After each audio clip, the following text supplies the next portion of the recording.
I thought I would appreciate your response on those first two videos that were just trying to show the speed of this Squote, and I think we saw it did a quote in under 3 minutes, and then requoted it, changing all the pitches in under 25 seconds, and then I believe we requoted the job again for a third time, changing the whole job to a hip in about the same amount of time. And I know that wasn't clear and fuzzy, and I thought I would just get this video to you so maybe it could be a lot clearer of what's all involved in the input boxes. But as you can see here, the plant costs are up here. Anything in the gold, those are your changes. You can pull down a different plant here. You can change these to get the cost you need. You'll see totals over here that'll give you square footage and shingle area, linear footage of roof. You can input your ladder size here. This all here totals are the cost totals. Results if you add ladders, if you want to add ladders or sheet gables. Here's the loading that this is set up for, which can be changed. Here you can input your piggyback truss height in inches. It'll tell you what you've input here, and as you are quoting or when you're done, you can look right here and it'll tell you your tallest height truss for delivery. And if you need to change that piggyback height to get it under something, so you can eliminate permit fees, which you can put in here, or escort charges per mile that go in here. You can all handle that right there up front with the quote. Your delivery charges per mile here. Your customer goes in here, project here, salesman. If you got a quote number here, the different, if you want to play around with the cost categories, you got that there, and here are different preset pricing categories. They're preset per plant. Any of this can be customized for the plant. Your date up here, if you got delivery miles, you put it in there. It'll total all that. If you want delivery, drop down yes or no. Here's other costs, your hangers, put that in here. Hurricane ties, here's your lumber cost. You got your sheathing cost per square foot, your plate, splice plates, and joint plates per square inch. So any of this is editable. You can copy and paste pricing as it comes available, save your quote. No need to rerun it. It updates it automatically. Here's your other costs that'll come in, which you'd be, I'd say, similar to your material summary. Have all your material or all your cost here, your cost per board foot, percent of sale. Up here, this job will give you the total square foot, your price per square foot, total lineal fitted trusses, price per lineal foot, your total board feet, and price per board foot. It'll give you your gross margin, your net margin. There's overrides here once you get a price. If you want to change it to a board foot, you'll punch that in there. It'll update pricing. If you want to put just a net margin, you can punch it in there and it'll update everything. So that's pretty much all the input there. You see here, it'll tell you your truss configuration when you put in here. That's out of the box, but it's customizable per plant. The input's in inches. Above here is a calculator. Let's say you don't know what 5.5 inches is. Put that in there. It'll tell you what that is in feet for your input. One thing I skipped over was this butt cut calculator, which of course when the designers put their planes in, the first thing they want to do is make sure they get their plane height right, so the soffit comes into right height. So if you need to figure that out, you put your overhang in here, your fascia assembly thickness. If you have a reveal, if it's not aluminum soffit, you'll have a reveal. Your wall height, where you want your soffit height to come in, your fascia size, 1x4 through 1x12, your roof pitch, and then your top cord size, 2x4 through 2x12, and it will calculate your butt cut, which is what you will use to put in there.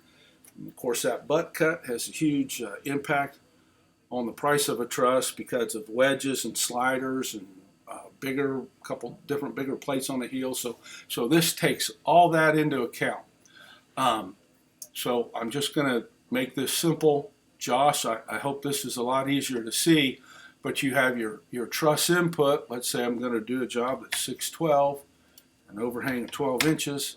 If I have cantilevers, I put them in there. It'll figure it. I can change the top cord size here if I want. I can change the bottom cord size here if I want. I put my butt cut in there. If it's a scissors, I'm going to come down here and mark it as such, as scissors. Okay. If it's a mono truss, whether it be a mono scissors or a mono regular truss, that's down here. Mono, and which is in your square foot input, that's down here. I change that to a mono, and then I'll get a mono, either common or a mono scissors. Okay? So I'm just going to show you, there's inputs here for all kinds of trusses, valleys, attics, porch jacks. You got flat trusses. So let's just say I had a 30 by 50 building, 30-foot span that runs 50 foot. Say I had 2 gables studded 24 inches on center. Okay, that job is priced. I've got my here's the breakdown: trusses, hardware, total square feet up here. I got my total square feet, price per square foot, my lineal foot of truss, price per lineal foot, my total board foot, my price per board foot. In this pricing scheme, predetermined per plant, that's giving me a gross margin of 32.92 and a net margin here of 22. So let's say it's at 275. I wanted to override this, say I just want to charge $3 a board foot. It updates the pricing, updates the margin. Say I want to go in at a 25 net margin. I put that in there, it updates the price, updates everything. Okay? Say the customer calls back, wants to say, I want to change this to an 812. 8. There, it's repriced. Don't have to go in and do anything. Let's say they wanted to change the overhang to 24 inches. It's done. Gives you your top cord length, your bottom cord span, your overall height. Back here, here's your quote sheet. Gives you a list of items, what all you have, and again, your totals. This is all, again, all this is controlled by the user. Let's say I wanted to, this 30 footer, here's another thing I'll touch on. This 30 foot, it's a fink truss, it works fine. But let's say your particular plant, or you have a customer that says, I don't want it a fink, I want it a modified queen. I can come down here. That was a 30 foot 612, I believe. I can come down here. I can change that configuration to a modified queen, and see how this box turns black? That tells me I have modified something. I can't make it less than a fink, but I can add more in there. So they want a modified queen. I come up here, and that truss is a, oh, no wonder, it didn't change. It was an 812. We went from a 6 to an 8. So I need to come back here and get to the 812. That's where we were, modified queen. There, it's updated that, modified queen, and adjusted the price. Okay? Let's say I wanted a hip end on each end. They said, well, we want to change it from all gables to take the gables away. Want to make it all hips. 2 hip ends. Updated the price. All that's updated that quickly. Don't have to change anything. I'm going to go back to a 12-inch overhang. They said they wanted that. It's repriced, and now, well, what if I kept it a 612? There.